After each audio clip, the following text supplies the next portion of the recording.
नमस्कार, संगमित्रा स्वादिष्ट रेसिपीजमध्ये स्वागत आहे तुमचं। आज आपल्याला गोडच्या भाजीचा म्हणजेच माठल्याच्या भाजीचा झुणका बनवायचा आहे, म्हणजेच कोरडं पिठलं बनवायचं आहे। ह्या रानभाजीचा झुणका नक्कीच बनवून बघा आणि नवीन आलेला असाल तर माझ्या चॅनलला सबस्क्राईब करून घ्या, बेल बटन ऑन करून द्या, लाईक कमेंट व शेअरही नक्की करा। चला मग गोडची भाजी म्हणजेच माठल्याच्या रानभाजीचा झुणका कसा करायचा ते बघूया। आज आपल्याला गोडच्या भाजीचा म्हणजेच माठल्याच्या भाजीचा झुणका बनवायचा आहे। ही भाजी चिवईच्या भाजीसारखीच दिसते, मात्र चिवईच्या भाजीपेक्षा ह्या भाजीचे पानं थोडे मोठे असतात। आता आपण या भाजीला खुडून घेऊ। भाजीचे पानं व कोरड्या काड्याही घ्यायच्या। आपण भाजीला निवडून खुडून घेतलेले आहे। आपण आता ह्या भाजीला धुवून घेणार आहोत। ह्या भाजीमध्ये माती वगैरे असते, त्यामुळे 2-3 वेळा पाणी वापरून स्वच्छ धुवून घ्यायची ह्या भाजी।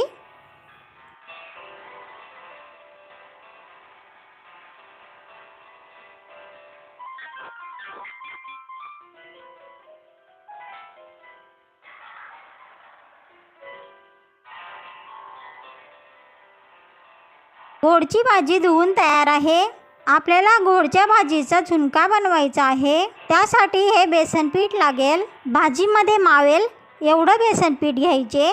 झुणका म्हणजेच कोरडं पिठलं बनवण्यासाठी हे आपण इतर मसाले घेतलेले आहेत। 1 मोठा कांदा चिरून घेतलेला आहे, 10-15 लसूण पाकळ्या चिरून घेतलेल्या आहेत, अर्धा टेबलस्पून मोहरी घेतलेली आहे, 3 टेबलस्पून जिरं घेतलेलं आहे। तुमच्या चवीनुसार लाल तिखट घ्या आणि चवीनुसारच हळद मीठ घेतलेलं आहे। आता आपण गोडच्या भाजीमध्ये बेसन पीठ टाकून घेऊ।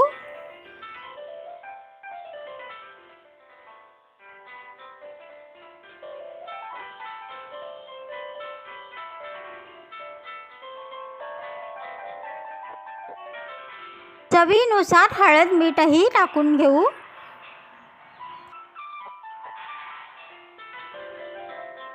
आता सर्व साहित्य मिक्स करून घेऊ। थोडं थोडं पाणी घालून मिक्स करून घ्यायचं।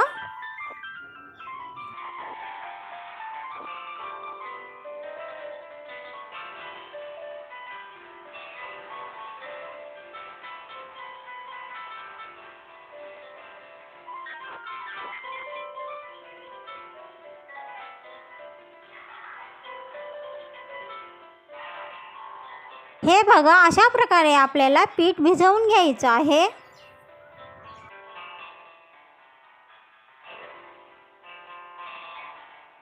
तीन 4 पडे आपल्याला तेल लागेल। तेल आपण गॅसवर तापवायला ठेवलेलं आहे। तापलेल्या तेलामध्ये मोहरी घालून घेऊ, जिरं घालून घेऊ। जिरं मोहरी छान तडतडल्यानंतर आपण कापून ठेवलेला कांदा लसूण घालून घेऊ। आता सर्व साहित्याला व्यवस्थित फोडणी बसू देऊया।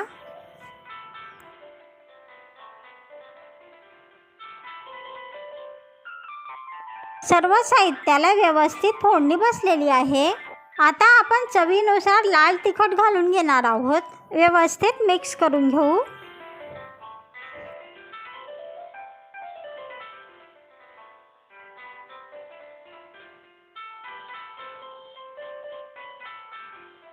सर्व साहित्याला व्यवस्थित फोडणी बसल्यानंतर आता आपल्याला गोडच्या भाजीमध्ये जे आपण बेसन पीठ मिक्स करून ठेवलं होतं ते घालून घेऊ। आपल्याला हा झुणका शिजवण्यासाठी पाणी वगैरे वापरायचं नाही।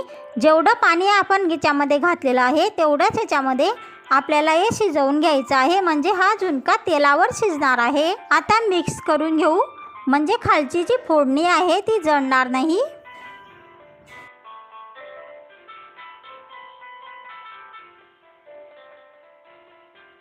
मिक्स झाल्यानंतर आता आपल्याला हा झुणका पसरवून ठेवायचा आहे। मंद गॅस करून वरून झाकण ठेवून घ्यायचं आहे।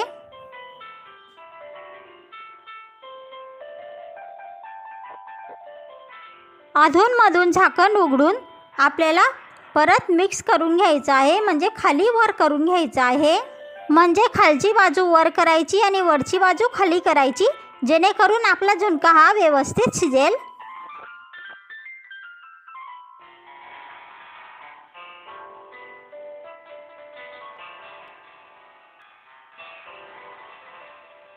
आणि व्यवस्थित पसरवून वरून झाकण ठेवून घ्यायचं आणि हा गॅस मंदच ठेवायचा, म्हणजे आपला झुणका हा जळणार नाही. झाकण काढून परतण्याची कृती आपल्याला 5-6 वेळा करावी लागेल, जेणेकरून आपला झुणका हा व्यवस्थित शिजेल.